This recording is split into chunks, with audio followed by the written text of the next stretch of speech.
Rafina Malianaru dari Universitas Islam Negeri Sumatera Utara akan membuat video pembelajaran tentang fertilisasi untuk memenuhi tugas dari mata kuliah perkembangan hewan yang diampu oleh Ibu Syukria MSc. Nah, ada beberapa poin yang ingin saya sampaikan pada materi fertilisasi ini. Yang pertama yaitu pengertian dari fertilisasi, yang kedua pembagian dari fertilisasi, yang ketiga fungsi fertilisasi, yang keempat proses fertilisasi, dan yang kelima adalah hambatan-hambatan yang terjadi pada saat proses fertilisasi berlangsung. Nah, langsung saja masuk ke yang pertama yaitu pengertian dari fertilisasi. Nah, fertilisasi ini merupakan proses peleburan antara sel sperma dengan sel telur yang memiliki kromosom N, atau bisa juga disebut dengan proses peleburan antara sel sperma dengan sel telur untuk mencapai suatu proses atau untuk membentuk yang namanya zigot ataupun embrio. Proses fertilisasi ini terjadi di tuba falopi. Nah, yang kedua adalah pembagian dari fertilisasi. Nah, fertilisasi dibagi menjadi dua. Yang pertama, fertilisasi internal, dan yang kedua adalah fertilisasi eksternal. Nah, fertilisasi internal adalah fertilisasi yang terjadi di dalam tubuh. Jadi, proses pembauran atau peleburan antara sel sperma dengan sel telur yang terjadi di dalam tubuh. Nah, ini biasanya terjadi di dalam tubuh betina. Jadi, si jantan ini akan langsung menembakkan atau menembuskan si sel sperma tadi ini ke dalam saluran reproduksi dari si betina. Biasanya ini terjadi pada ovipar, vivipar, dan ovovivipar. Nah, yang kedua yaitu fertilisasi eksternal. Nah, fertilisasi eksternal ini adalah fertilisasi yang terjadi di luar tubuh. Nah, ini biasanya itu terjadi di air, di perairan seperti itu. Nah, ini tuh terjadi pada spesies-spesies dari Pisces dan amfibi. Nah, ini tuh juga melewati proses fertilisasi yang panjang yang terjadi di dalam air seperti itu. Nah, yang ketiga yaitu fungsi dari fertilisasi.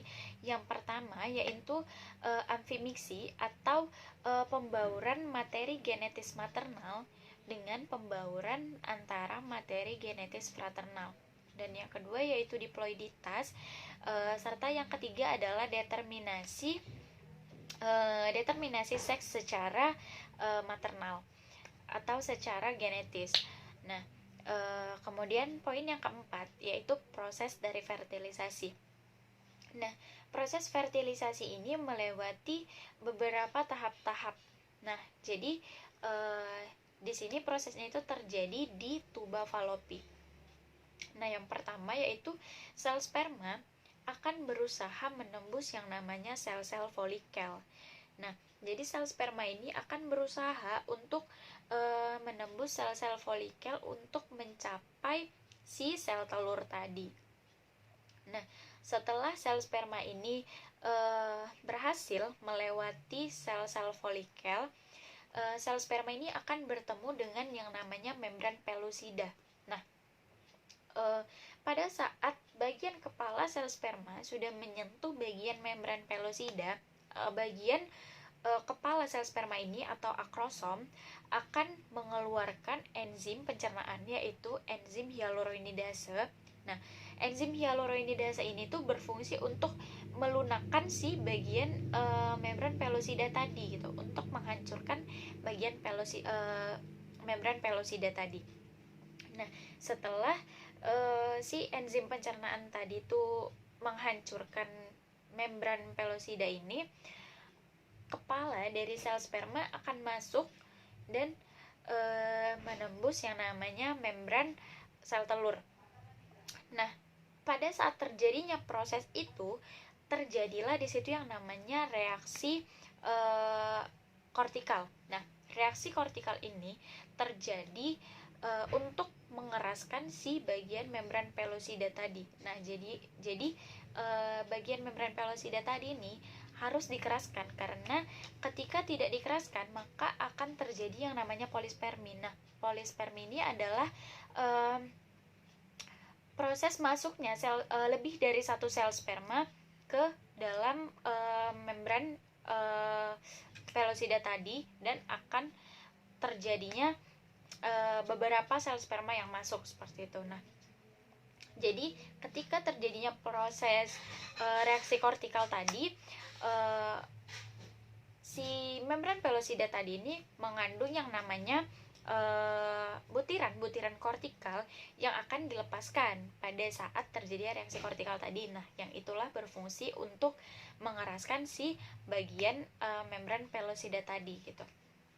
Nah, jadi setelah bagian membran pelosida tadi mengeras dan bagian kepala dari sel sperma tadi sudah masuk dan menembus membran sel ovum, nah ini akan masuk dan bertemu dengan sel telur. Nah, itulah alasannya kenapa satu sel sperma hanya dapat dibuahi oleh satu sel telur seperti itu. Nah, jadi kemudian setelah bertemu antara si sel sperma dengan sel telur tadi, di sini akan terjadi yang namanya proses pembelahan meiosis untuk membentuk zigot seperti itu. Nah, kemudian yang kelima yaitu hambatan-hambatan yang terjadi pada proses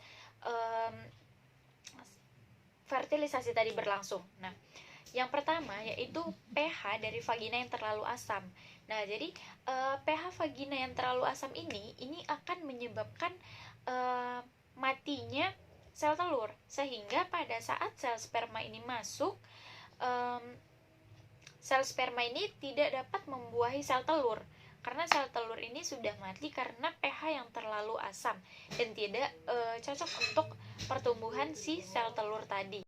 Nah, kemudian yang kedua adalah karena faktor usia. Nah, jadi faktor usia yang bertambah, maka kualitas dari sel telur ini cenderung menurun, sehingga tidak baiklah untuk melakukan proses fertilisasi. Nah, kemudian yang ketiga yaitu kualitas dari sel telur yang tidak baik. Ini biasanya karena faktor internal, faktor kromosom ataupun faktor produksi energi. Nah, bisa juga karena sel telur yang dikeluarkan itu belum siap untuk membuahi. Nah, kemudian bisa juga karena faktor dari sel sperma yang kurang baik, sehingga tidak bisa untuk membuahi si sel telur tadi. Kemudian bisa saja terjadi infeksi atau masalah di saluran tuba falopi. Nah, jadi bisa saja ini terjadi karena PMS ataupun terjadi infeksi pada rahim, atau bisa juga karena usus buntu.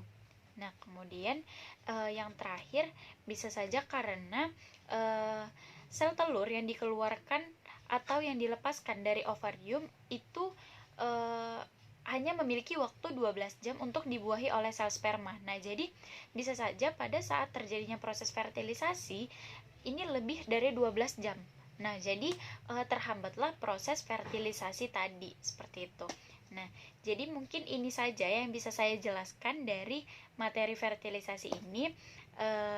Semoga siapapun yang menonton ini bisa paham dan bisa menjadikan pelajaran-pelajaran.